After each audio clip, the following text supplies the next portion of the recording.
Karin. I'm great, thank you, Noreen. It's lovely to be on your show again. No, it really is. I mean, I think, yeah, I think it's been about a year. I don't know, something like that. But I think you do recall how that was a very impactful show, wasn't it? I mean, it was. You already had been doing your show on the station, but I just had you come drop by one night anyway, and it was really powerful. And I also hoped, that show, as well as you being on the station, has really been helpful to you, and continues to in however form. I It, just wanted to say that. But it does, Noreen, because there's a great difference between doing your own show and being a guest on someone else's show. And you learn so much from being a guest because you see things from somebody else's point of view and they ask questions that you maybe had not thought about. So it always makes you think and rethink your stand on issues. Um, it's a great way to freshen your ideas, is to be a guest somewhere else. It's good for you. yes, I agree. Okay, with that, I know it's been a while since, maybe you've had your show on this station, and there's been a lot of changes since that time. So if pretty much, Karen, I don't have anything overly scripted tonight from my end. And, if you want me to throw your question, I will, but I'm sure there's much for you to update us on the situation. Um, Let me just preface to the audience, Karen Smith, runs organizations and promotes through media and through her connections and networking, ways in which to empower and assist, mainly what you would call people of European descent in South Africa as we speak now, who are basically, I mean, I know there are people of different various, what you call economic levels. Let's just say generally more poor or working class type people. However, I want to add that recently I heard that even rich people that are white, that happen to be white, that live, in the cities, have to live in like gated communities and have guns. So it's not even that safe for people, white quote people, Caucasian people with money. Basically, they face a lot of dangers living in South Africa. Um, Really briefly, yeah, we can go back to the apartheid era, or even before that, but especially after, because a lot of people don't know that since the dissembling of our apartheid, which is one thing, okay, whether however you want to look at that for what it is, but as far as the safety and progress of the remaining white people who haven't left South Africa, because some people have, because there's a lot of dangers for them. Well, forget the dangers from them. Let's just go. They can't get employment very easily. They're living economically low. Many of them in slums, not all, but many. They're always in danger. If they still have a farm, even they could be robbed, raped, and murdered. And the media does not really cover this issue. We know about the global agenda. They're trying to keep this topic low. You can find it on Google, YouTube, or whatever. If you type in, South African white genocide. I know those are pretty extreme terms, but that is more or less what is going on over there, or anything similar to that. Oppression of Europeans in South Africa, whatever you want to say, right? I mean, you could find information on what we're about to talk about. And so, taking it from just as I introduced it to the listeners from my end, Karen, I know a lot has happened since we last spoke. So, if you want to just go with the flow and whatever comes to your mind about what you want to talk about with this topic, feel free. I'd like to start from the beginning again because Sure. it has come to my notice recently that many people in America, luckily for us, are now paying attention to the South African Good. situation. Lauren Southern has recently been there and is putting out videos and a full-length documentary on what is going on in South Africa. And Katie Hopkins was there as well. Now, Lauren did it very smartly. She was in and out without much fanfare and was as safe as she could be given her contacts and the people that she interviewed. Katie, on the other hand, made a huge production about going there, and while she was there, she took on Julius Malema. Now, Julius Malema is a young firebrand. He's the leader of the economic freedom fighters in South Africa. He is a fan of Mugabe and Fidel Castro. He believes that Venezuela, if you can believe this yourself, that Venezuela is a model of how a country should be run. He has told his followers that they have uh, no reason to feel that they are thieves or criminals if they steal from whites, because basically they're just taking back what was theirs to start with. So this young man is a very, very dangerous person to cross swords with. And Katie asked him for an interview, and he ignored her. So she sent out tweets saying, "Is this brave freedom fighter afraid of a little British woman?" Well, the day she tried to leave, which was last week sometime, she was detained at the airport. Her passport was red flagged. She's never allowed to go back to South Africa. And she was very, very lucky not to go to jail, because a jail in South Africa is a horrific place to end up. You will guaranteed get raped in jail, and you will also guaranteed end up with HIV/AIDS. So this lady was very, very lucky that they let her go and go back to Britain. But what I'm telling you this for is to show you how determined the African National Congress government is that the word on South Africa does not get out to the world. So I just want to go back also a little bit into the history of South Africa, because I also learned recently. Hey, Karin, just really quickly, I didn't want to disrupt you on your rhythm here, but Yeah, I did remember as you were speaking, and I don't think I brought it up.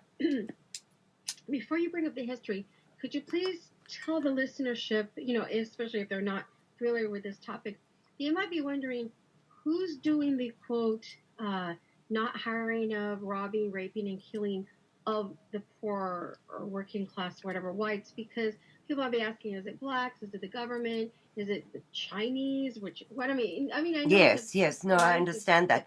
yeah, okay, That is why I wanted to start like this. okay, For, sure. for people's information, South Africa is not a province or a state of the continent of Africa. South Africa is a country all by itself. It's 1.5 times the size of Texas. It is on the southernmost tip of Africa. Um, it has a population of approximately 70 million people. Getting figures out of the ANC government is absolutely impossible. Now, the population is broken down as follows: 80% or more of the population are black. The black population is made up of 11 to 13 black tribes who by nature war with each other. Historically, they have been at war with each other. However, when the government, the African Nationalist Congress, who is a communist party, when they came into power in 1994 with Nelson Mandela as the president, they started singing songs called Kill the Boer, Kill the White Man. Now, Boer is a direct translation from Afrikaans, which is the white tribe's native language in South Africa. They started singing this song before all the parliamentary meetings, before all political meetings. Kill the Boer, kill the white man. One bullet, one settler. And another song that our president sings is, bring me my machine gun. I'm going to shoot the Boers, the rapists, the cowards. We will shoot them. The Congress will shoot them. We will chase them into the sea. Now, anybody in their right mind understands that if a president of a country is singing a song like that, it is an incitement to kill the people. I mean, it cannot be seen any other way. So the people who are in charge of the country are very cleverly, in my opinion, taking these 12 or 13 disparate tribes who would be at war with each other, given their own way, and united them against a common enemy, the white man. Now, I am not saying under any circumstances that the black people in South Africa are not suffering, because they are. Black unemployment in South Africa is above 57%. So their situation is bad. But my concern is that I do not know another country in the world where the majority is protected from a tiny minority by over 120 race-based laws. Now, when the ANC came into power, it was like this. Nelson Mandela had gone to jail for life because he was guilty and pleaded guilty to 150 out of 154 crimes of treason, murder, crimes against the state, terrorism, etc. Only 4 of the charges against him did he dispute, but even then he didn't really put up a defense against those charges. So the nationalist government that was in power at the time did not want to create a martyr out of Nelson Mandela. So what they did was give him a life sentence for his crimes. Now, he had been guilty of orchestrating the bombings of police stations, railway stations, restaurants, and a lot of people had been killed. He came into power in 1994 because by 1982, apartheid had just about been dismantled. Most of those laws had been struck from the books, and South Africa was well on its way to becoming integrated as a black and white society can be, an integrated society. But at that same time, the world turned their eyes upon South Africa, decided that apartheid, which was the same thing as segregation in America, was an absolutely evil thing to do, and they put sanctions against us. At the time that those sanctions were instituted against us in 1972-ish, somewhere around there, we were fighting 2 wars. We were fighting a war on our borders against the communists, Russian and Cuban communists, who were training the ANC and the Namibian people and some of the Rhodesian people on our border with Angola. So we were fighting a war to keep those communists out of South Africa, and we were fighting an internal war against Nelson Mandela's terrorist cronies who were bombing civilians. So it was a very, very difficult time for South Africans, but the world decided that we were bad people and needed sanctions. So they put sanctions against us.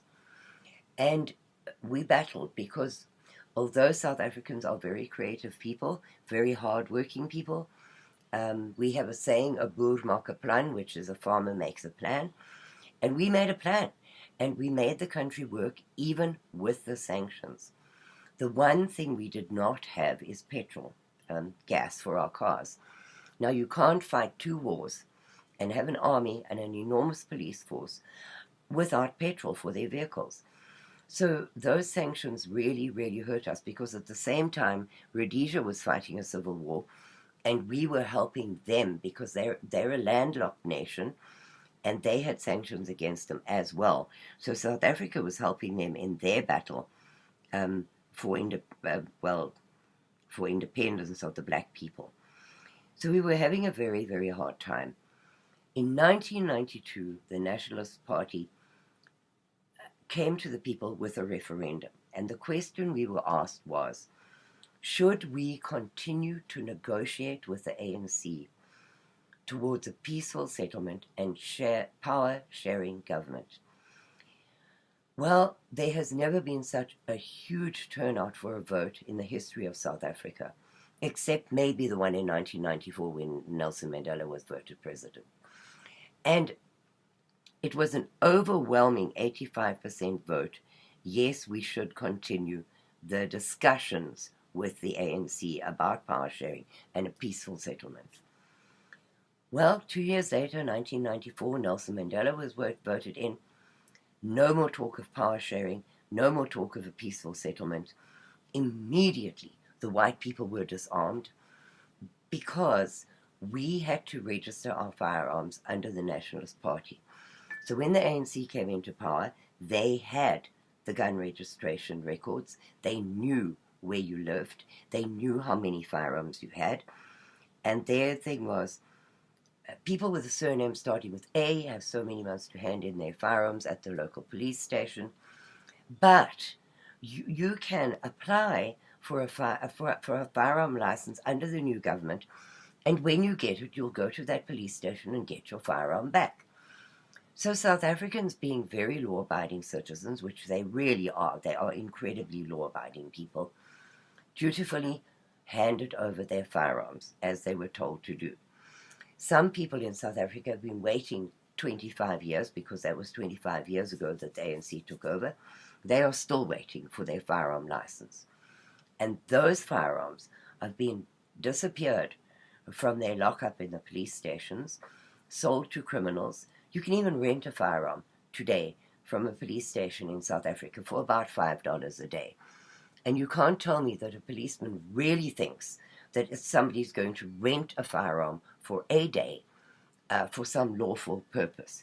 So a lot of whites have been killed with their very own firearms that they dutifully turned in. At the same time, we had, I think you would call it a militia here. It was called the commando system, which was a loose agreement between farmers where they protected each other's farms, because farms in South Africa, due to the harsh conditions and the really difficult farming conditions there, tend to be very big and very isolated. So we had a commando system where the farmers would protect each other's farms. The ANC, in their wisdom, disbanded that system with a promise that they would come to the table and discuss a way to keep the farms safe. Well, that didn't happen either, and I'll go into the results of that later. The other thing that they decided to do was to bring in affirmative action, which most South Africans thought to be relatively fair, because during the Nationalist Party's rule, there were jobs that were reserved for whites, and black people tended to be lower paid and in lower positions than white people. So we all thought that that was a fairly good idea, and they brought in affirmative action. Well, the government decided that wasn't working fast enough. It wasn't bringing enough black people into the workplace. Now, under affirmative action, there was a class of people called previously disadvantaged, and white women fell into that category. So the Indian population, not red Indians like you have in America, Indians from India that had been imported as indentured servants to work in the cane fields in South Africa, Right. who had obviously gotten their freedom and were now a thriving community. They were in that category of previously disadvantaged people. So a lot of white men lost their jobs, a lot of white women broke through the glass ceiling and became successful, and a lot of Indians got to prosper more and to have better positions under the ANC government. But the ANC government then decided that the companies in South Africa were playing the system and hiring white women instead of black people. So they brought in a process called Black Economic Empowerment. Now, under Black Economic Empowerment, your company had to mirror the demographics of the country. So at every level of your company, so from management down to the person who sweeps the floor, at all levels you had to have 80% black, 5% Indian, 2% colored, and the remaining 3% could be white people. So in order to comply with that law, hundreds upon hundreds upon hundreds of white people lost their jobs. Now, with that law in place, it simply meant that those people would never again get another job in the country. So what happened to them? What happened to them is an absolute travesty of of anything that I've ever heard anywhere. Because at that stage, in the early 2000s, there were 50 million black people in South Africa and an estimated 4.5 million white people. So to protect the 50 million from the 4.5 minority, they had to bring in these laws. They also at that time started talking about farmers having to give 50% of their farms to their black staff, companies having to have a 51% black shareholder. Now, whether that shareholder participated in the company or put money into the company or whatever did not matter to the ANC government. You had to hand over 51% of your business to a black person in order to comply with the BEE rules. Well, that went on for a couple of years, and then they decided this is not working fast enough either. So now we're going to bring in broad-based black economic empowerment. And at that stage they declared the Chinese in South Africa as black people. In 2008, they passed a law declaring the Chinese to be black so that they did not have to comply with these laws that apply to everybody else. But that is interesting. Yeah, I remember that. Yeah. Yes, it's weird, but anyway, they did this thing, and at the same time, I lost my train of thought there. Anyway, so they declared the Chinese to be black as well, and broad-based black economic empowerment then meant that every company had a scorecard which is filled in quarterly. So if I'm a printer, if I print books, my supplier of ink and my supplier of paper and my supplier of glue has to be BBE compliant, or I will not get government contracts. Now in South Africa, most of the things are quasi-government or government-owned. The Electricity Commission is government-owned. The telephone system is government-owned. The water affairs is government-owned. The TV is government-owned. Just about anything worth anything in South Africa is owned and run by the government. So if you want to get big contracts and do financially viable work, you have to go apply through the government. So companies were at that time told that they may not donate to white charities. Any donations they give must go with the demographics of the country as well. So you can give 80% of your donations to black people, 5% to Indians, 2% to coloreds, which are here called mulattoes, I think. They're a mix between black and white people. They call themselves coloreds, so it's not an insult for me to say that. And so the remainder of that could maybe be given to white charities. So a lot of orphanages had to close down because their funding dried up, and the white children were just left with no help whatsoever.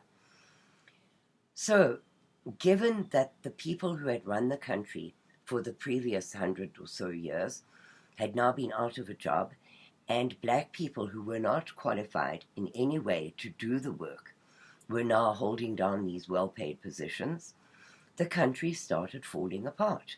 The roads were not maintained.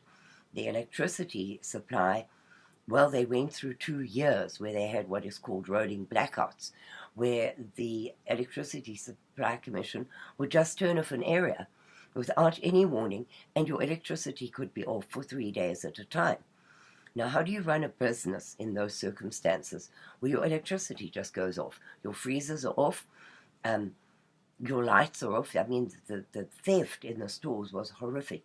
The stores had to employ dozens and dozens more security people in order to try and keep the stores open under those conditions.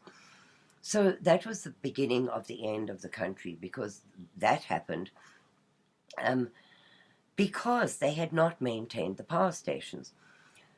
Now, when I was in South Africa, some friends of mine were building power stations. So I've seen them from the ground up being built, and I know how they should look. And I saw photographs of one of the power stations that we had been involved in the building of, and it was ash everywhere. They were coal burning power stations. They had not cleaned the ash in that power station for 10 years. Now, ash is corrosive, so the pipes in the power station had started corroding and falling to pieces, and nobody had done any maintenance whatsoever. The roads started falling apart. There are potholes in South Africa where, and this is no joke, if you drive your car into that pothole, you'll lose your car. They are so enormous. And the municipalities, the city councils of the towns in South Africa, started putting up notices in the newspaper advising residents how to fix potholes themselves. Because the municipalities are now bankrupt, they've been run into the ground, the money's been stolen, it's been hijacked, it's gone into people's back pockets.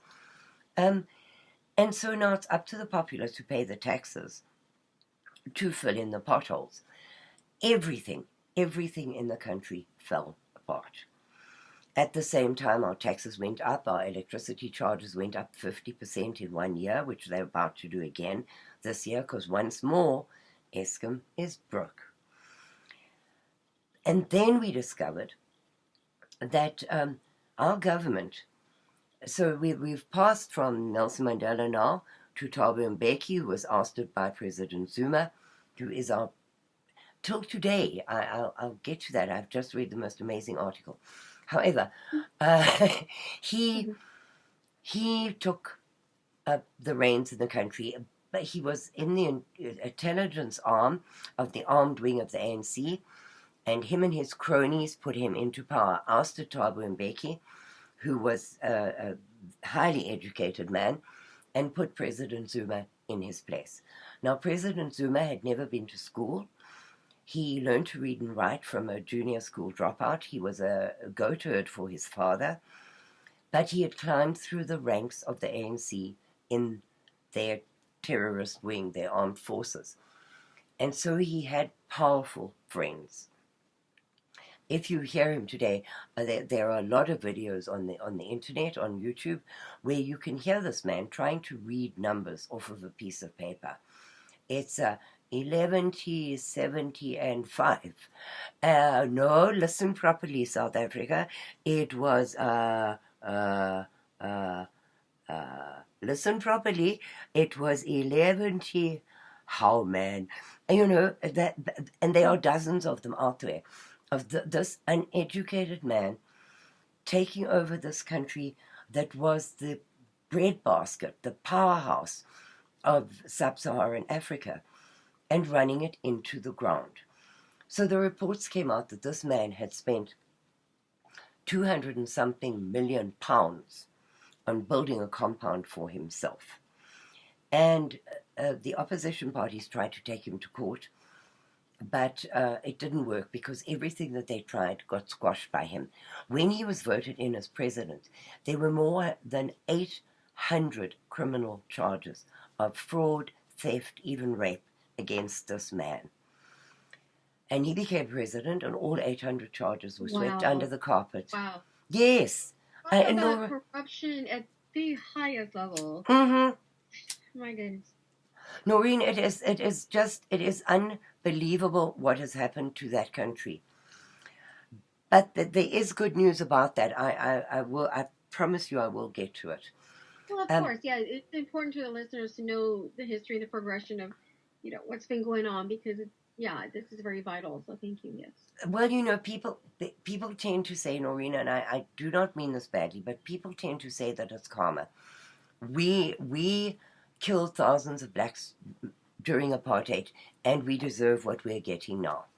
Now, after the ANC came to power, they appointed Archbishop Desmond Tutu to oversee the Truth and Reconciliation Commission, which was essentially a witch hunt against white Defence Force people and white policemen to prove how wicked they had been during the apartheid era. Now, in their own words, the findings of that committee run by the ANC, who were desperate to find thousands of black bodies attributable to the white apartheid era. During the entire time of apartheid, there were maybe 700 murders a year. Since apartheid ended in 1994, there have been 35,000 murders reported per year. So, in the 20 years that they have been in charge, there have been 500,000, by their own admission, murders in South Africa. But Interpol says that it is probably double that number, because in South Africa you are not allowed to report on black on white crime or murders or those kind of things.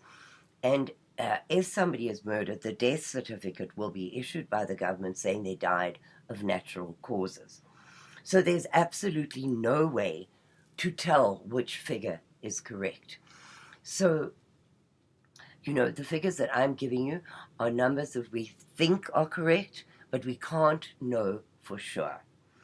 So in those 25 years that the ANC have been in power, 85,000 white South Africans, men, women, and children, have been tortured and murdered. And most of their deaths are written down as died from natural causes. 2 weeks. That's unbelievable. Yeah, 2 weeks ago, a 57-year-old lady was kidnapped, and she was raped with a broken bottle with a sharpened stick. 8 of her toes were cut off, and all they took from her was a cell phone. So the police say this is robbery gone wrong. I'm sorry, the brutality of these things where they drown children in boiling water and they rape the mother and daughters in front of the father, who is tied up in a chair with his eyelids cut off so he cannot look away. Those things are not robberies gone wrong. They are not opportunistic burglary of your house. This is torture and murder incited by the government, by the politicians in that country. And it's a very, very sad state of affairs. So I'd like to talk to you about what does happen to the white people who now have no jobs and cannot possibly get another one ever in their lifetimes. So you imagine you have a good job, you have a mortgage on your house, you have a hire purchase, I don't know what you call it here, when you buy a car on terms, I don't know what you call it in America, we call it hire purchase. So you have an HP on your car, you have a mortgage on your house, your children go to a good school, and you lose your job. So your wife takes over the work, and you stay home and be at home dad and try and find something to do that will make money. And now your wife gets told, well, you're no longer previously disadvantaged, so you're out of the workplace as well. So there's no income for the family. You very soon run through your savings, and the bank repossesses your house and your car, and your children get taken out of the private school where they were a decent, good school, and get put in some local school. And eventually, where do you go? Because there is no social services for white people in South Africa. The black people get a child allowance, they get an unemployment allowance, they get all kinds of things, but the white people do not. So you are left with nothing and nowhere to go. A lot of families started putting granny flats in their backyards and having family members stay there. But the government soon put a stop to that and said, you've got squatters on your property, you can't allow that. I need to interrupt you about this factor. All these things I want to tell the audience, and I'm sure you would concur. This whole systemization that you're explaining is not just like accidental. I mean, okay, look, there's many good and bad people in South Africa of all races. However, these people, and I'm going to point to the African National Congress, correct, and governments related thereof to and thus forth, have systematically created a system in order to target, isolate, persecute poor white Africans in this manner because um, probably because I'm guessing because of statistical numbers uh, in areas outnumber quote whites, but somehow they've taken the legal rights away from the white population there as well. So this is why all this insanity and horrific tragedy has occurred. I mean, I think people need to realize this because this is not just, isolated crime here. Oh, you turn on the news. Oh yeah, like they talk about it. Oh, this family got murdered or robbed on their farm. Um, there's low employment rates in this part of town. These are not isolated things. This is a whole system put Of in place and set up for legalized. people. It's Yeah, in the yeah, law that these things must right. happen. Yes. So I'm sorry, I didn't mean to break your No, no, no, train of not at thought. But I think all. it's very important to point that out because, in some parts of the U.S. or other parts of the world, people might think, well, of course, people are going to be targeted by crime or whatever. But this is beyond that. This is actual systematic persecution, genocide, and so forth of a people to go on. Yes, absolutely. There is a very brave Dutch journalist who worked for a very long time in South Africa, and then eventually had to go back to Holland because she was not popular in South Africa for drawing attention to these things. And she spoke many, many, many times to Dr. Gregory Stanton of Genocide Watch. Now, Genocide Watch is a USA based organization, very, very left leaning. Gregory Stanton himself marched against apartheid and spoke out everywhere and every chance he got. He spoke out against apartheid. Well, eventually she convinced him to come to South Africa. I think the first time he came was 2011. Came to South Africa to report on what was going on there. And he said that South African whites were at enormous risk of genocide. At that time, his organization had set out 8 steps of genocide, dehumanization being one of them, dispossession being another, loss of their culture being another. He said at that time that it was very difficult to place white South Africans on that ladder, but he put us at stage 6 of 8 stages of genocide. 7 being full-on genocide happening, and 8 being the denial stage. And he said, whatever you do, but this was too late for the white South Africans, do not give up your arms. And he also spoke about the inhumanity of the government singing these songs about kill the Boer, kill the farmer, one bullet, one settler. He spoke about that. Anyway, he promised that he was going to try and make the world pay attention to what was going on in South Africa. Well, even he couldn't manage it. So in 2014, he came back to South Africa to relook at the issue, and he was even more shocked. He specifically mentioned Julius Malema and said if he gets into power, woe betide the whites in South Africa. So this is a government orchestrated plan.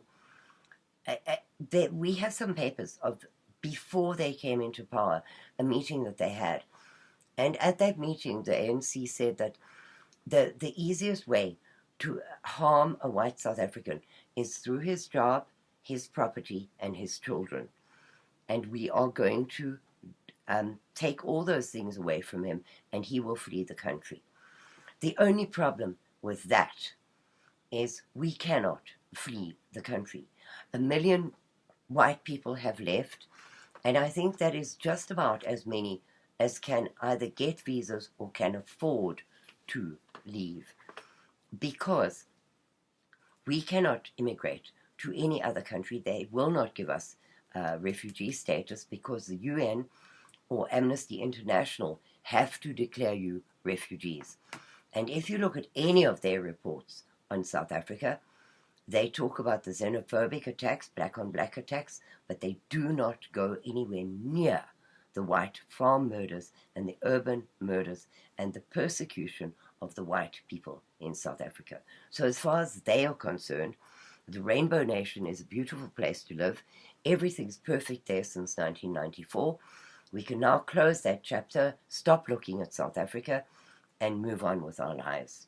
Now, how many people, did you repeat again, were able to migrate out? 1 million whites left. Yeah. Okay. But there's still remaining about how many now? Well, the ANC tell us 3.5 million, but I do not believe it, because I've been watching news on the figures of the white flight from South Africa has become desperate, and more people are trying to get visas than ever before. So, in my opinion, there might be 3 million white people left in South Africa. There might be. But you can never get a real figure out of that country because the government controls those figures. So we don't know for sure how many there are. But 3 million out of 70 million is a very, very, very small minority of people. It is. And every time when I had you on the show last year, and then now when you repeat about how people are just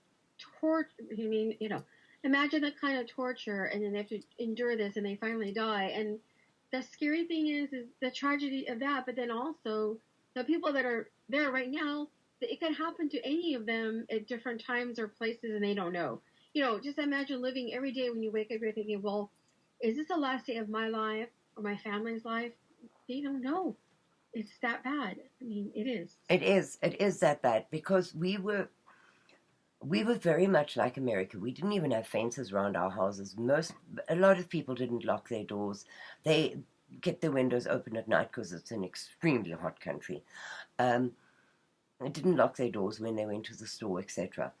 But slowly but surely, after 1994, these things crept up on us. And I do believe that South Africa was the blueprint for the rest of the world, where they tried out all these things to see if anybody would object. And since nobody has, they are now rolling it out through the rest of the world much quicker than they did it in South Africa. But having only been out of South Africa now 6 years, I can tell you how things progressed. So you put a burglar bars on your windows, and you still got robbed. So you put a fence around your property, and you still got robbed. So then you put up an 8-foot wall around your property, and you still got robbed. So you put electric wiring on top of the 8-foot wall, and you put in an alarm system, and you put in security gates, and you had a mobile unit like ADT connected to your alarm system that would come and help you if the alarm went off. And you put security gates that closed your bedroom area off from the rest of the house, so that if somebody got into the house, they couldn't get into the bedrooms. But this happened over such a long stretch of time that you got used to it. So you'd get used to the burglar bars, and then you'd get used to the wall. And then you had to put electric gates in, because as you pulled up to your gate and got out to open the gate, they would attack you. So you put electric gates in, kept yourself locked in your car until the gate shut behind you. You don't go into your house if your dogs are not outside or not around, because you know your dogs have been killed and somebody's probably waiting for you in the house. So these things crept up on us slowly, slowly, slowly, until you start considering that to be normal life. And when I got to America and realized what fear South Africans live with every moment of every day, it was kind of an awakening, because you get used to it. You lock your doors. You scurry into the supermarket. You scurry out of there. You keep an eye around. You've got eyes in the back of your head. Your eyes are on swivels. You're scared all the time. And one of the major things missing, this was a story written by an American friend of mine who went to visit South Africa. And he came back and he wrote the story, and it still makes me cry to this day. He said he was walking through the street, down the street in Johannesburg, and he couldn't understand what was missing. There were car sounds, there Mm. were traffic sounds, there was people shouting, but something was missing. And he walked past a park that was totally devoid of people and realized that the sound missing in South Africa is the voice of children playing and laughing. Because you do not let your children even play in your own backyard. They are locked inside all the time. You do This not. is really living like a prisoner. Uh, Absolutely. you know, and Absolutely. not just a prisoner, but not just like a what you would call a federal prison or a club med prison. This is like living hardcore because even your children, your family, and everybody's subjugated to fear, imprisonment. It's really unbelievable. It is. Noreen, I don't think that anybody can even begin to understand. You need to listen to one of Lauren Southern's videos on her impressions of Yeah. South Africa. Okay, hold your thought, Karin, and we have a break now. So, stay tuned, people. We'll be right back with Karen Smith. Um, yeah, that's well. I know you had that even back when you had your show on the station, and then there's also I guess we should announce the one that Lee Oxley still has, and that would be the South African Family Relief Project. You want Project, to announce? yes, Yeah, yes. South African and Family Relief Project. Um, I will talk about them in a moment when I talk about the white sure. camps. But I was Okay, saying before the sure. break that you really should listen to the videos put out by Lauren Southern on her return from South Africa. She came back last week or the week before, so it's a very recent thing, and she's busy doing a documentary right now. But her impression, um, I was almost in tears listening to her uh, saying how horrific it is to feel the fear in the air. She spoke to black people, she spoke to white people, she spoke to government people, she spoke to all kinds of people. And she had gone there with a very different impression and came away stunned. Um, she, for me to see it through somebody else's eyes, it is an amazing thing because, as I say, we got used to it. So these things increased and increased and increased in intensity, but you didn't notice so much until you were away from it. But to hear it through a Canadian's eyes who's never lived in that kind of circumstance was like reliving it all over again. And you really should listen to her or to Katie Hopkins because they were horrified at what they found. Um, and I'm very glad that the world is slowly but surely paying attention. Yeah, I So see their names come up on sidebars, and I've looked into some of that. So I think definitely people are looking at it. yes, yes, it's a really good thing. Uh, One of the guys, Simon Roche from Saitland, did a tour in America, and he spoke on Alex Jones and a whole lot of places. Mm-hmm. So there are more voices speaking about it than just my little one crying in the wilderness. And it's such a relief to me because it's a very long, hard, lonely, sad journey. And to have to look at these things, in order to speak about it, I have to look at it every single day. And I speak to South Africans daily. I interview them. I talk to them. They cry on my shoulder. They ask me to help them to get out of that hellhole.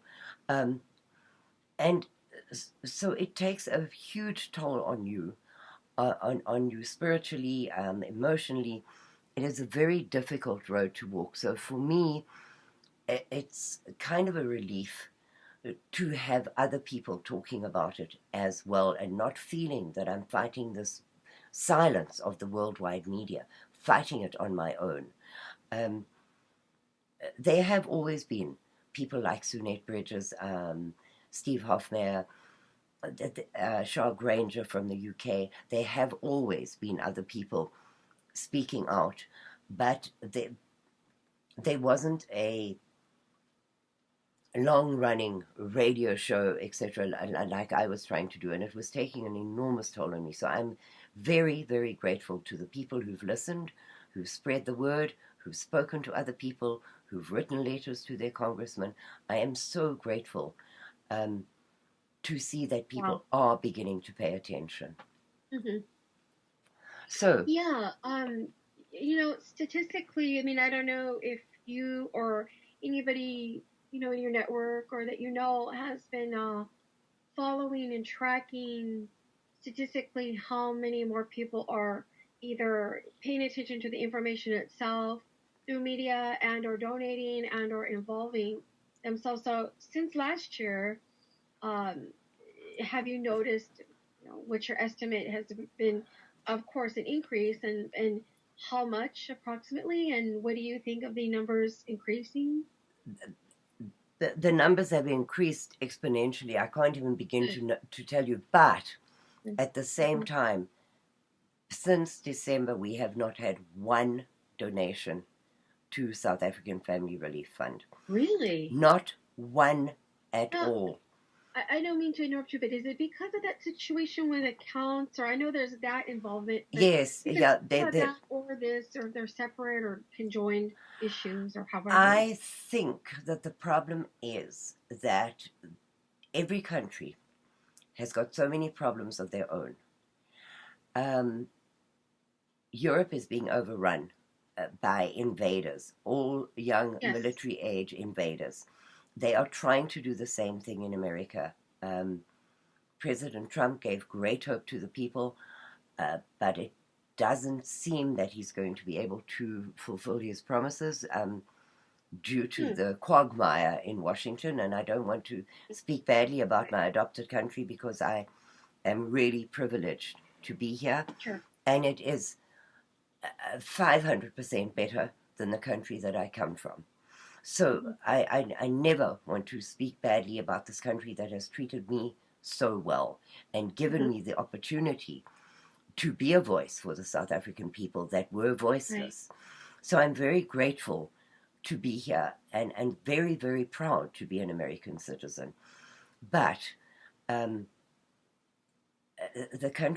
this country alone is facing horrific challenges. And I understand that people uh, want to see their own country progress. And the money that they have, they're giving to their own country, to their own veterans, to their own homeless, to their own children that are suffering. And Hmm. I understand that. But at Hmm. the same time, it's breaking my heart because um, there are safety nets in this country for people. Whereas in Right. South Africa, there is nothing for the dispossessed white people. There is nothing. So, Yes, and let me just say this to the American listeners, or whatever country. Not picking, like, me and Karen, like she stated, we're not picking on. I'm American. We're not picking on Americans.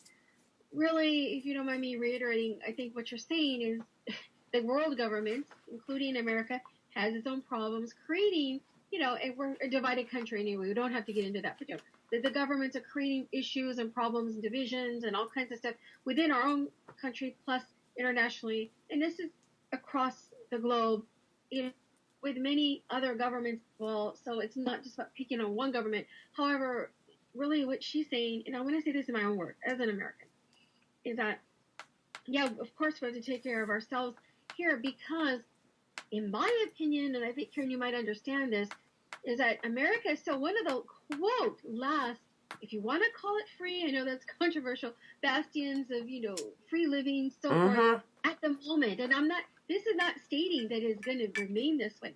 But I think the reason why we have to stay strong is so that we can stay strong for the rest of the world. Now, given that, and that's just coming from me, given that, I think it's also important for us Americans or whoever to understand that even though you have to fortify your own countries, please support South Africa, because what's going on there is a template, as Karen said.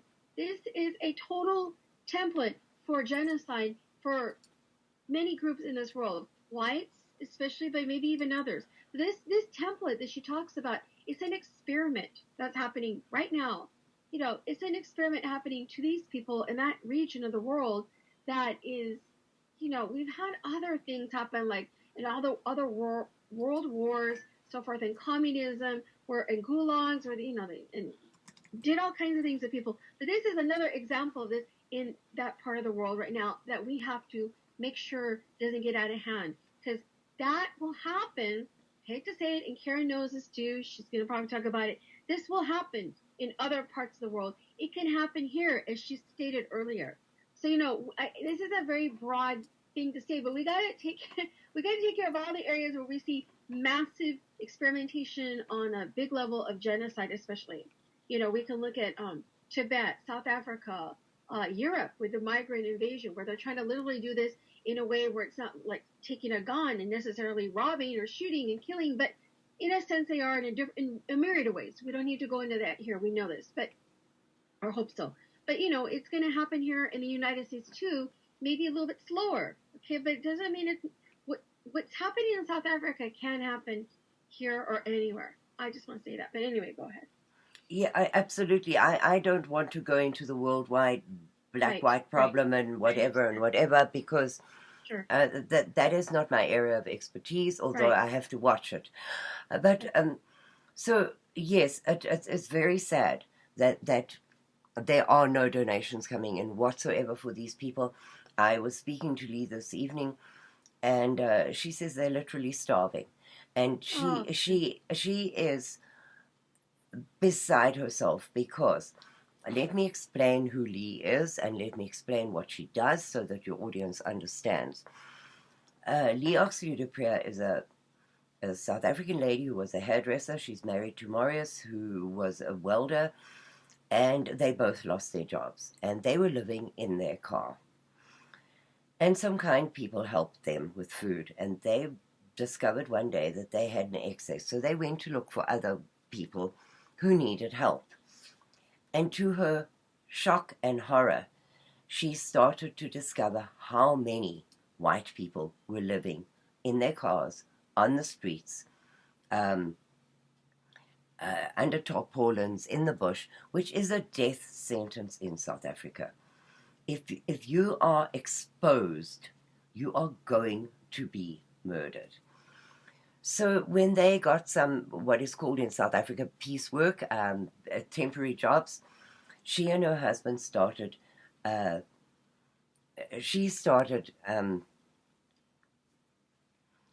collecting money and collecting food and collecting clothes for these people. And then she realized that what they needed was a place to stay.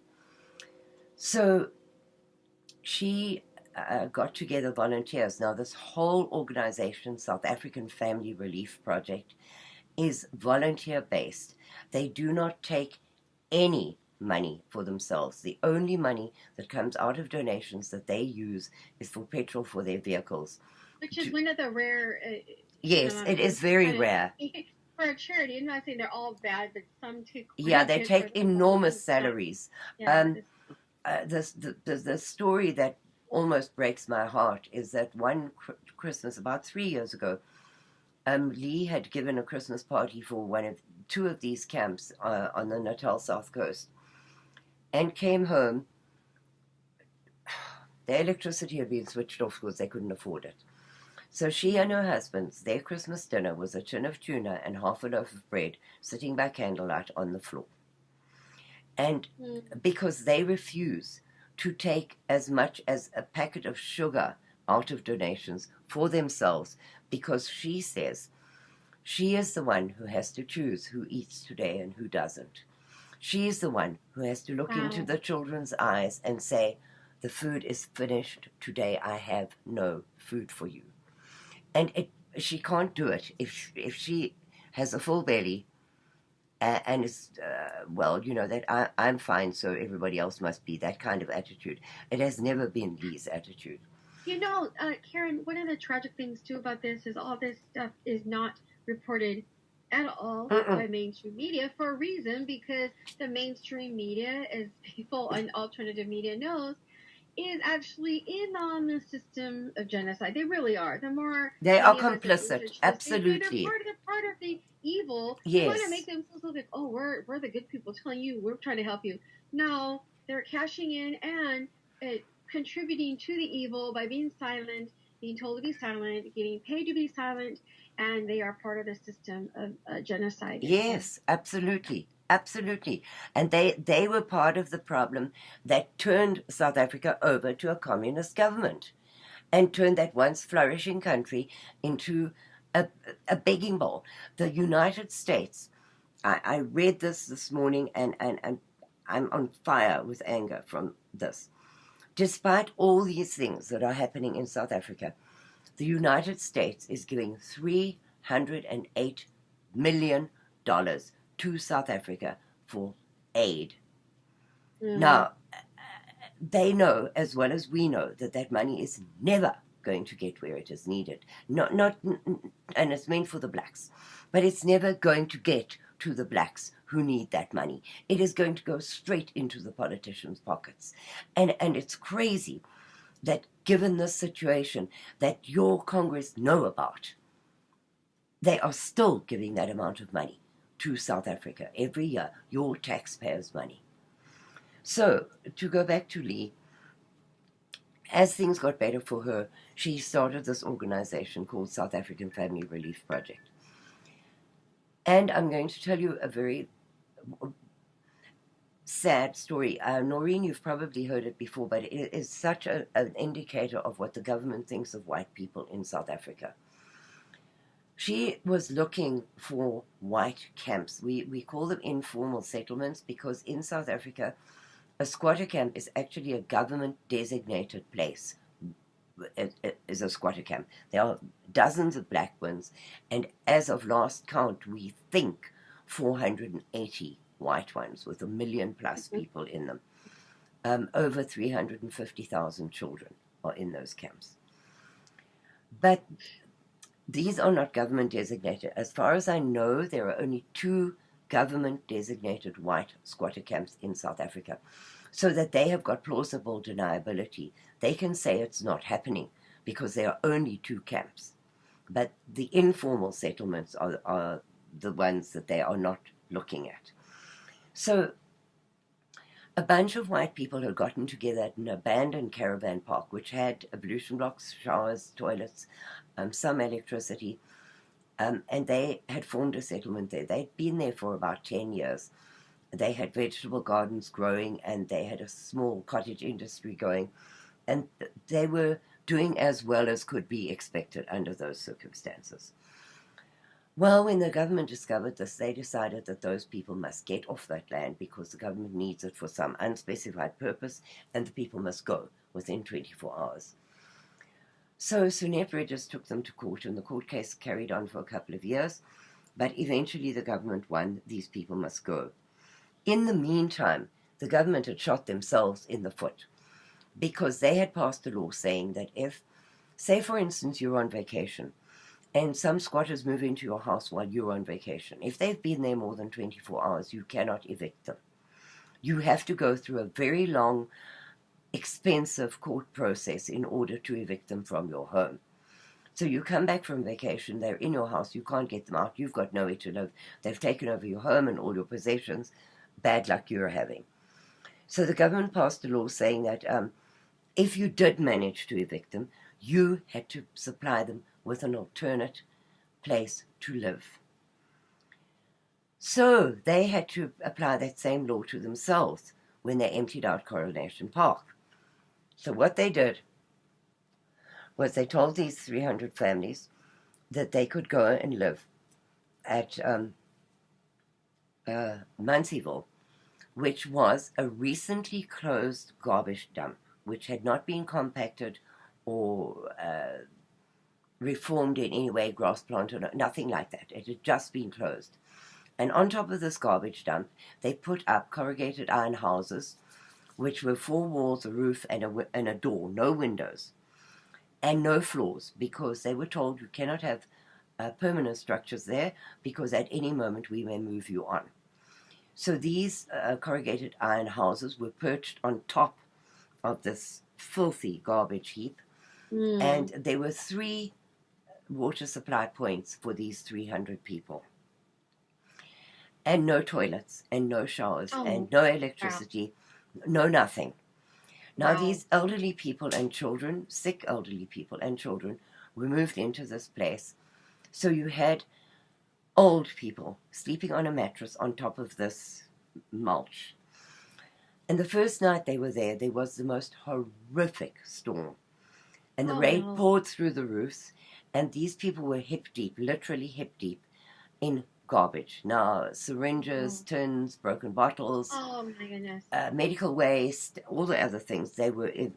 Uh, And some of the houses were blown away because they were perched on top of this heap. They mhm. were blown 2 blocks away by the wind.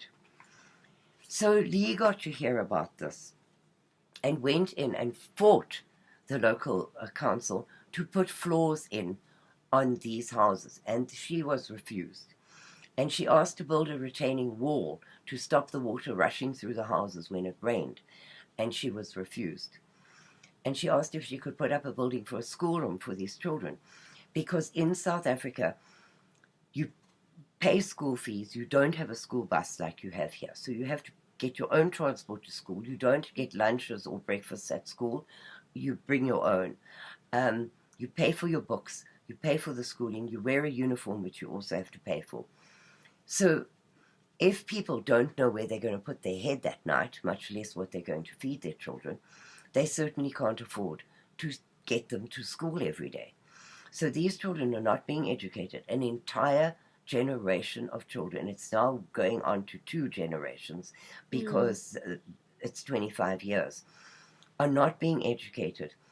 They have these helpless, hopeless, blank stares in their dirty faces that no Mm. child should ever have to have. So Lee moved in there and put floors in the houses, and she put up a makeshift school for these children, and she planted grass, all with donations from the international community, Mhm. because there are not enough white people in South Africa to support the growing need for these kind of places. Yeah, I want to remind the listeners to please, well, we'll talk a little bit about how they can donate, despite whatever issue you've got with your setup, because it's very important, what time is it right now? Well, we still, let me see. Oh my goodness. We only have about half an hour left of the show. I want to speed things up a little bit here, Karen. Okay, Only because I really want the listeners, wherever they are in the world, to try to donate to this cause. So let's just for a few minutes here focus on that because I think people got the general idea here that you guys yes. really need help. So please explain. I know we talked about the websites, how they can help, how the situation is going with the system as well. If there's anything needed to be known about that, because for myself, I wanted to know, and I'm sure people want to help. So please go and inform all the details about this Okay, situation. so you cannot send goods to South Africa. All right. We had some really good Australian and UK people who sent container loads of clothes, food, Mm-hmm. and things to South Africa.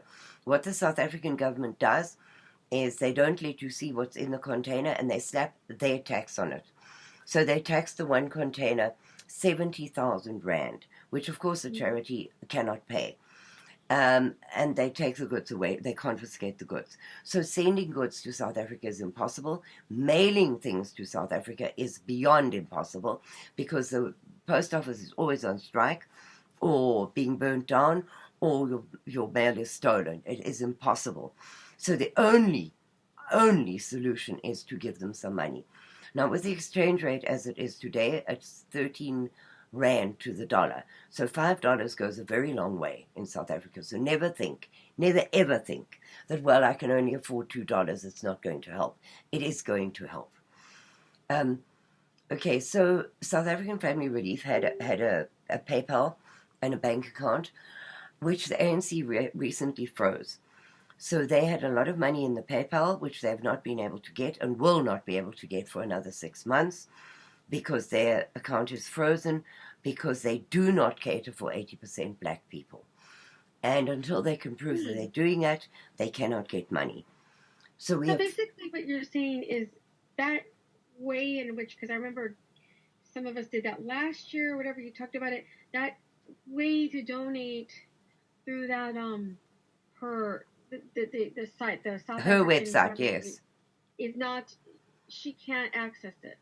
Well, we found a short-term way around that, but I'm afraid that the Okay. government is going to find out. So what we I'm not going to be too loud about it, but we have a Sure. way that if you Okay. donate on my website and say that Okay. it is for South African Family Relief, I will get the money to them and you will Okay. get a So thank you remember from to them. repeat that one more time. It's through your Radio Free South African website. FreeSouthAfrica.com. That that one, and then when you make the PayPal payment, correct? Yes, To that, you put a note saying this is for South African Family Relief. Okay. yes, because Okay. I Mm-hmm. also help a bunch of South Africans that are looking for asylum status in the USA. They have managed to get here and they've applied for asylum status here. But in the meantime, they do not have permission to work. They are here legally because they have an application in. But that application to go to your first hearing can take up to 4 years. And in the meantime, they can't work. So if you can't work, you can't support yourself. So I collect and help them as well. I have 7 families that I'm helping. And I also collect for the secession of the Khoi King in South Africa. So you need to put a statement on there what you want the money to go for. Um, and it will go to the correct place. So Okay, that's that very important for the listeners to know, because I know that if they don't make that memo, what you're saying is the money will just go to somebody else. Is that correct? no, no, no. Any money that hasn't got a note on it, I send to Lee's charity. Okay. Any I money, see. if it's I not specifically allocated for asylees or secession, it goes to Lee, because they are right. in dire, dire, dire straits right now. So Lee eventually decided that her dream was to buy a farm. And on that farm, they would take people out of the squatter camps and they would reskill them in skills that are needed in South Africa. For instance, welding, because there is an enormous need for security gates and burglar bars. They would reskill these people, make sure that their children were seen to, pay them a small wage while they were there, feed them, clothe them, and reskill them. And in a year, help them either to get into a job with another white company or set them up in a business where they could then employ the next year's people through the farm. Well, with great help from international donors, we managed to put the deposit down on the farm and are, Right. by the skin of our teeth, keeping up with the mortgage payments right now. Lee has Wow. put That's up great. 5 Mm. houses, a kitchen unit, a bathroom unit. They've got ducks and goats and chickens and a vegetable garden going. They have rescued so far 2 lots of people, but they are going to lose the farm and everything they've put into it if they cannot pay the mortgage. And it's getting that desperate that Yes. So please, listeners, again, I don't usually repeat things on my show too often, but seriously, um, of course, our station needs donations, and that. Oh, by the way, yeah, I already did my promo. So yes, donate to our station so that we can have guests such as Karin discuss these topics, but also to her and Lee Oxley's cause, because this is really, we've been talking for this for a while, but this is really a crucial time right now to where they need a lot of support. So yes. yes, because we are coming up to the elections in South Africa. Now, this is a very, very tense time in that country. And I have just read, this is what I said at the beginning. I was going to tell you something that I had read today. Yesterday, the ANC went into a meeting yesterday afternoon. They finished the meeting at 3 a.m. in the morning. And they have finally told President Zuma he has got to step down. Mm-hmm. He has got to step down because his fraud and his corruption and his corrupt buddies and his crony system has got the FBI and the British intelligence investigating the government in South Africa for corruption. And the exchange rate has dropped so badly that rand is worth nothing. International companies are leaving in droves, which puts more people out of work, and so on. So they've been saying for a couple of months now that this man needs to step down. Today they told him he has to go. Now, he is demanding amnesty from all his crimes because he knows that once he steps down, he's liable to be taken to court for all 800 odd crimes that he's committed, plus a whole bunch more. And he's refusing to step down. But they want to put Cyril Ramaphosa in his place. Now, when that was said, the whole of South Africa took a huge sigh of relief and said, well, it can't get worse. Now, let me tell you about Cyril Ramaphosa, who is now supposed to be the next president of South Africa. If he doesn't get murdered first by the EFF or Blackland first. But anyway, he, 25 years ago, was a little nobody worth nothing. He is now one of the richest men in Africa in the 25 years that the ANC have been in power. So you understand that nobody gets worth billions of rand in 25 years without really a job or a company behind him by legal or good means. And he came out and said he is going to back the ANC's cry for confiscation of land. That means they can take your farm, your business, your residence, your car, your bank account, your furniture. They can take it away from you without any compensation whatsoever because they said so. And that rule was voted for by the ANC at their last meeting. So that is about to come into effect as well. The ANC sounds like a complete terroristic dictatorship. I mean, it just... Well, Ramaphosa has said that he backs that. He backs the BBBEE laws. He is not going to bring an end to affirmative action. He is going to speed up the process of taking the land back from the whites. So there is going to be absolutely no change. Whether Zuma goes or Zuma stays makes no difference whatsoever, except that Ramaphosa is a very well-educated man and apparently got a standing ovation at the World Economic Forum, where President Trump was recently, because he can talk. He can sweet talk anybody, that man. So I do not see that anything is going to improve. In fact, I believe it's going to get worse. And because the elections are coming up, there's going to be an incredible amount of violence, and it's all going to be directed at the whites. The EFF want more power. The DA, which used to be the Liberal Party that whites voted for, they have also come out and said that they are firmly behind BBEE. They're behind the confiscation of land. The whites must go. But at the same time, if you want to leave South Africa, to try and get the paperwork you need out of that government is an unbelievably difficult task. Yeah, this is a trap, you guys. This is a human trap, what's going on there. And if people are thinking that it's easy for these people just to, like, leave the region, that's probably also extremely difficult because they actually enforce borders, I'm sure, in various countries. So it's not like, okay, I'm just going to leave Cape Town area or South Africa or Johannesburg, and I'm just going to go up towards way, way up north with my family. But that's not that possible. No. Firstly, if you live in one of those camps, you don't have a vehicle. You don't have money. You don't have a suitcase, Right. It's an impossible task, and you are surrounded by black countries in the same state as you. Yeah. If you look what happened to Rhodesia, that was the bread basket of Africa. It exported hundreds of tons of food every year to the rest of the world. They are now eating rats, and the military deposed Mugabe, their dictator president, recently, and are still doing the same thing. They asked the white farmers to come back, and I read today that the new president is saying we are not giving the white farmers their farms back.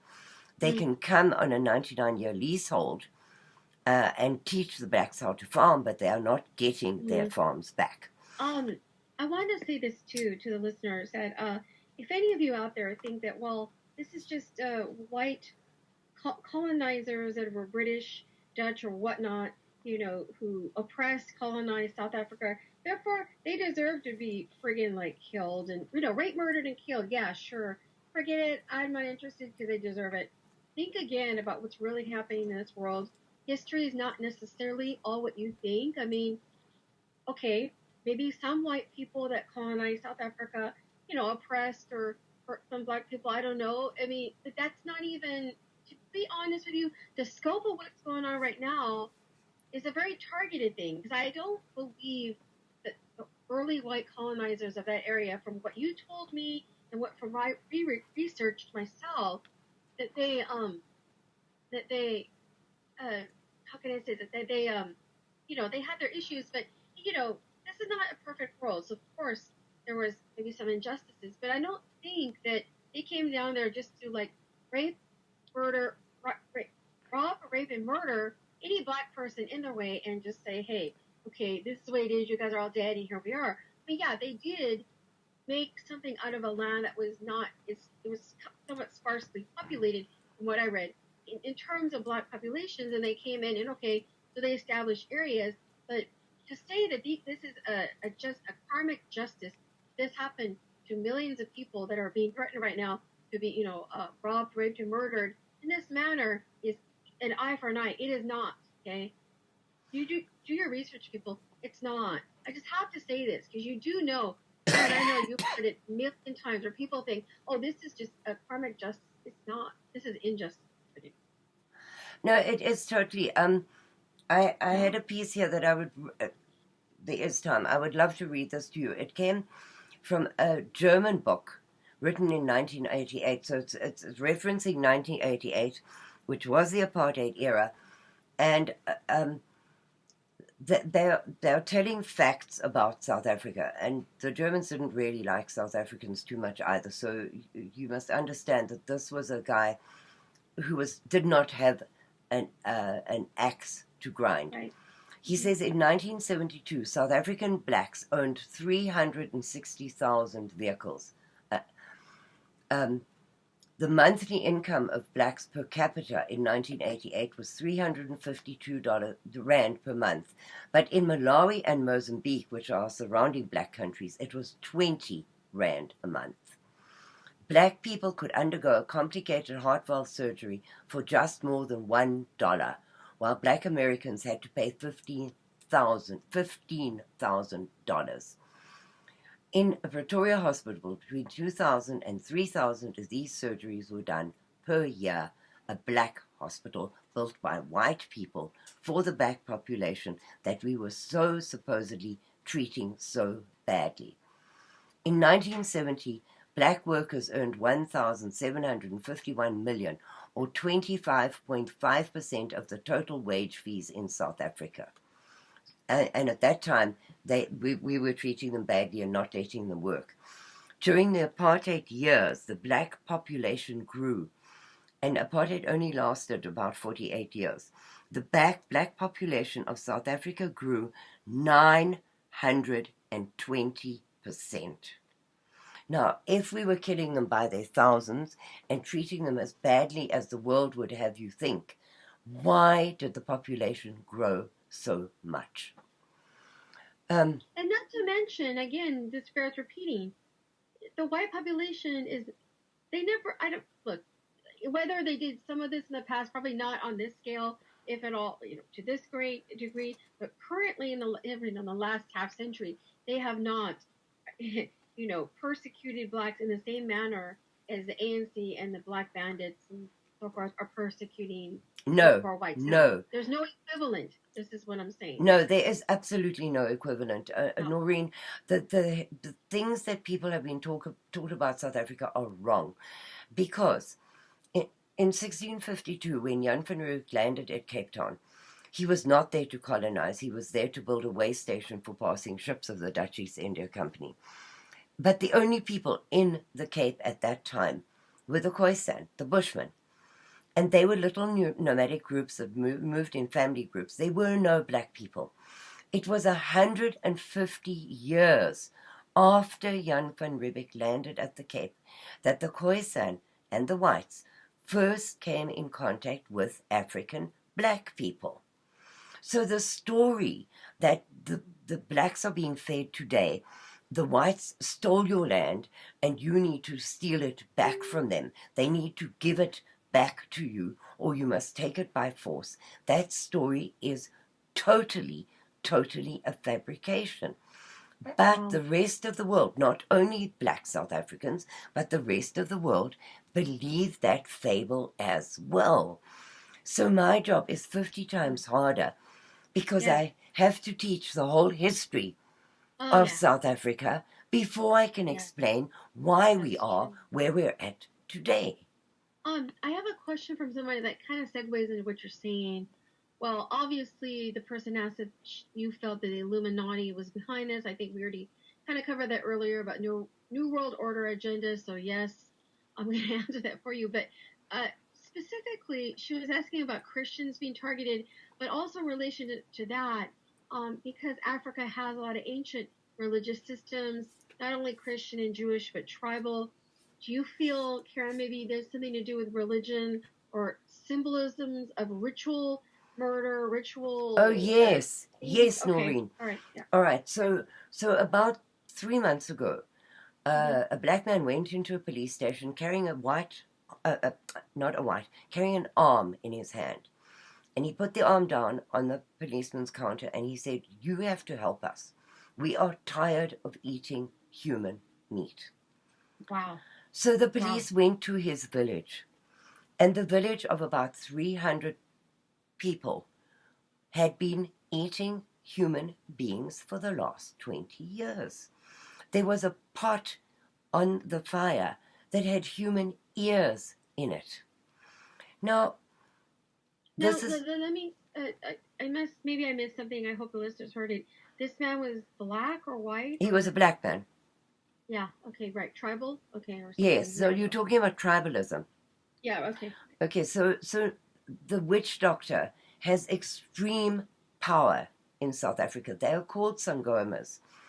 And the witch doctor, well, recently the parliament went, 6 of them went to consult the witch doctors to Mm-hmm. get some more power for the upcoming elections. They have Wow. immense power. The government, the ANC government, has equated them and given them legislatively the power of a doctor who studied for 7 years and become a doctor. They can write sick notes for people. Um, the kind of sick note they write is his blood was too hot, so he couldn't come to work.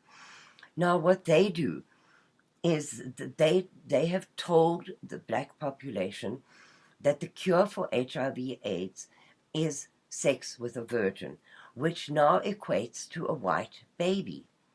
So they Wow. are kidnapping babies to cure AIDS, and they are kidnapping children to sell their body parts to make what they call muti. It's a medicine that they produce.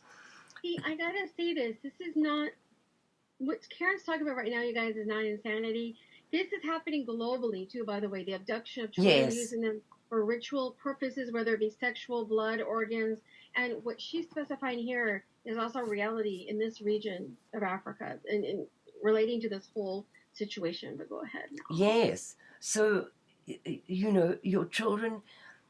your children are not safe, and South Africa has become the world hub for human trafficking. It's the biggest uh, AIDS positive group of people country in the world per population. We have Mm-hmm. more AIDS positive, HIV AIDS positive people, and the clinics are not getting the drugs that are kindly sent by the rest of the world to deal with this because they are being hijacked by the government and sold on to other countries. So they're being donated by kind countries to treat this outbreak. But you have cannibalism, you have witch doctors with incredible power, and yet the government will tell you it's a Christian country. So, uh, the, it is barbaric. It is absolutely barbaric. They go to the witch doctor for, you will find pamphlets on every street corner. Come to the witch doctor for penis lengthening, for more money, for revenge on your lovers, blah blah. But come to the witch doctor.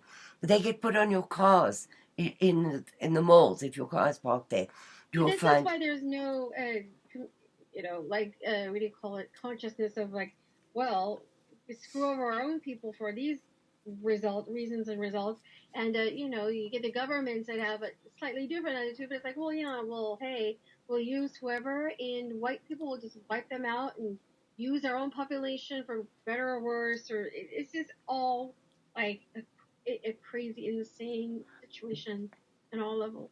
but Noreen, a Western person who has never been to Africa, Yeah. or even who's been on holiday, for instance, in Cape Town and gone to the tourist spots where it's relatively safe, although even that is stopping, they cannot even begin to understand the African barbarity. It is part of their culture. It is who they Yeah. are, and they do not want to change. They are proud of who they are. So Yeah. Oh, uh-huh. it's Uh, frightening. well, also, let me see. Also, in conjunction with this, the other racial populations, like the people from India, China, or whatever, I'm getting the feeling, Karen, that even though right now they may have some, you know, what do you call it, protections and so forth because of their status and also the power that they're wielding economically and so forth. Um, but my feeling is once their day is done, they're not going to fare. I mean, I don't wish this on No, anybody, but no, they can't see themselves as being special because right now they're in a better position. I don't see other people ascending to like permanent, what do you call it, safety mode ever in this country. So no. I'm going to make a very, very unconventional announcement to anybody who happens to be listening to me who is, but I'm going to specify this because this is the superpower, well, one of them right now. That's the Chinese. I'm just being very broad here. Could be anybody of that level of anywhere. Okay, if you're rich, investors, industrialists, Chinese people, whoever, listen to this.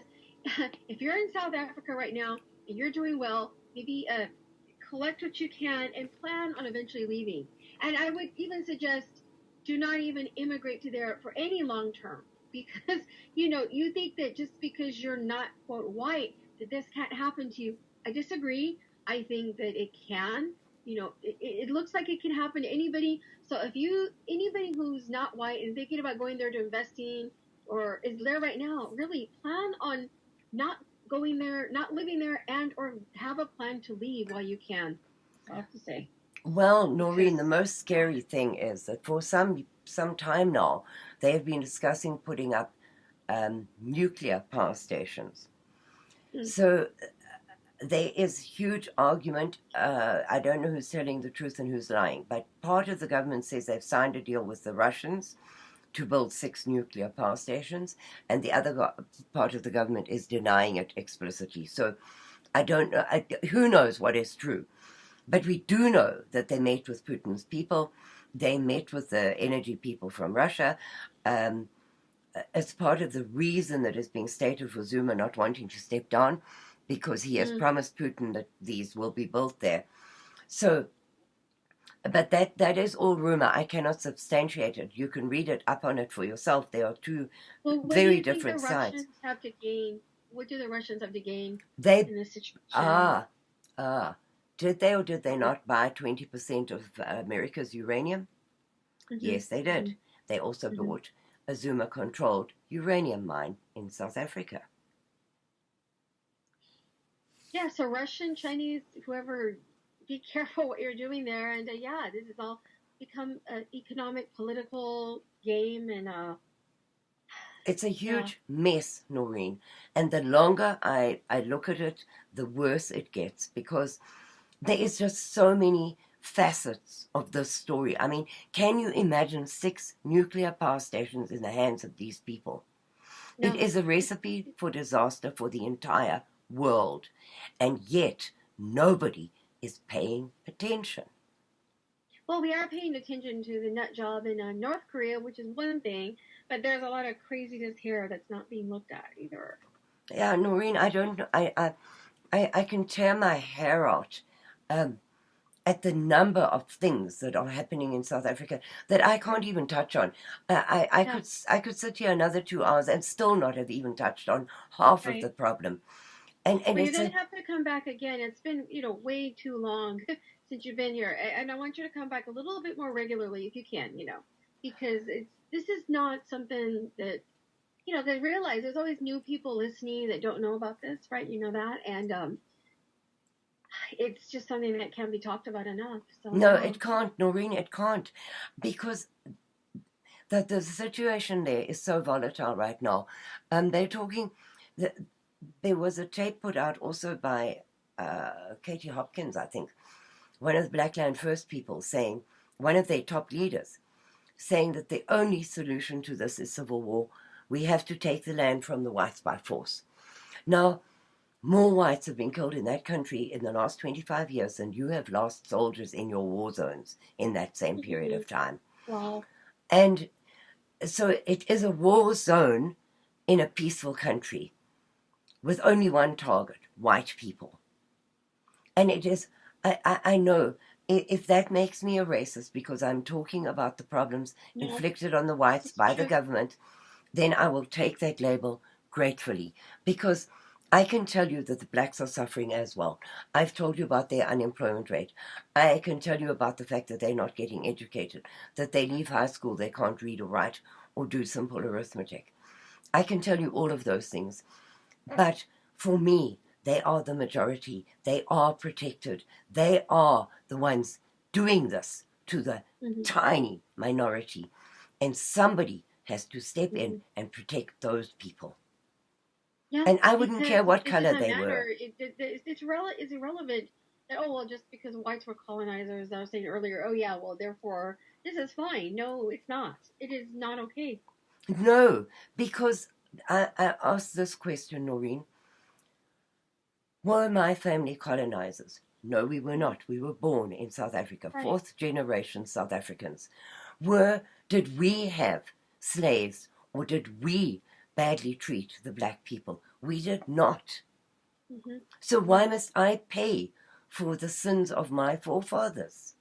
This could be true globally, you guys. Yes, This is yes. really important. This is very, very important on a global reason because people are being blamed for all kinds of stuff right now. And really, you guys, look beyond the superficial. Look at the roots. Look at the root causes of all these geopolitical problems, issues, and sufferings of peoples all over the world. It's not necessarily just because, oh, you look this race, you have this much money in your pocket, you're this or that. It's really deeper. This stuff goes deeper, and you can't just blame the superficial reasons. You dig deeper for all No. reasons.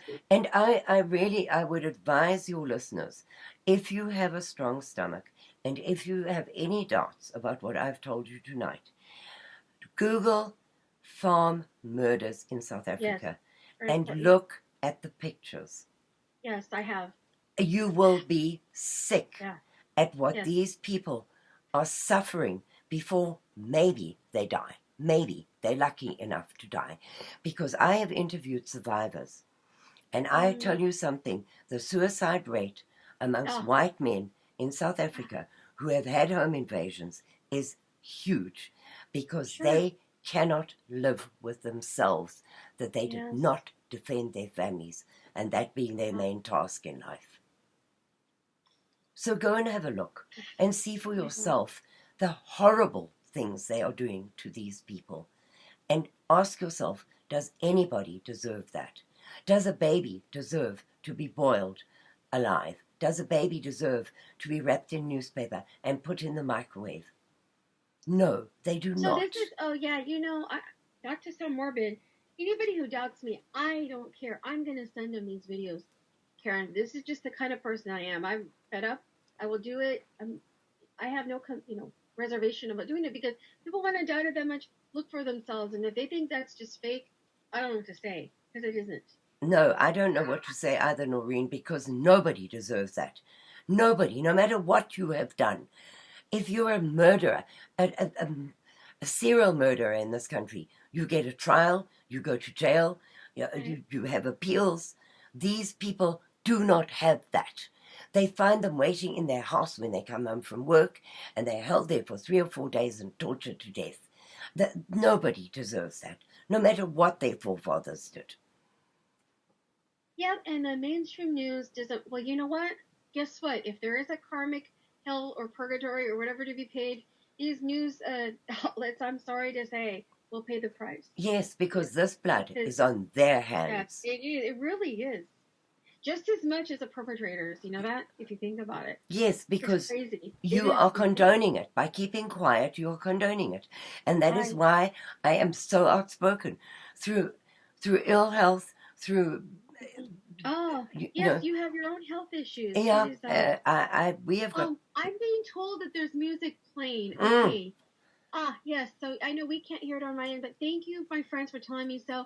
Okay, so as we wind down here, I want to thank you, Karin Smith, and please come back again. And your website is Radio Free South Africa.com, and donate to South African Family Relief Project.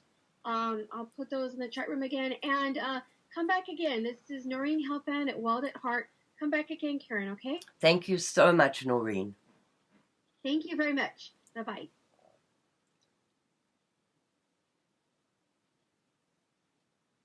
Oh, I think, let me check. Let me see what's going on with the music. I just shut us off. So okay, good. Yeah. It's that time.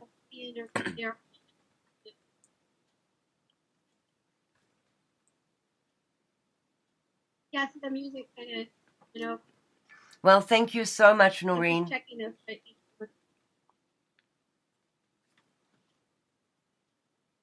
Yeah, see, at the end there was a little tech issue. You see, this is what I mean. So my friends were nice enough to let you know. Alert me today. Well, thank you very, very, very much. It's so important to get this message out to as many people as we can. It is. Yeah, that's why it's been way too long. We need you back again, So, yeah, also, Karin, if anything like a turn of events or something, suddenly happens and you just need to come on, please just, let me know. I will. Because sometimes during a regular roundtable, if I have no guests and you feel something urgent to come on, just text me and I'll pull you in. We can even, I'm saying we could do it this way kind of formally or not. So it's just, because this situation, I feel just, it's, we need to keep it alive. Absolutely. Absolutely. Yeah. Doing one show and walking away is not the way to do this, because people forget very quickly. And that's why I keep on doing what I'm doing.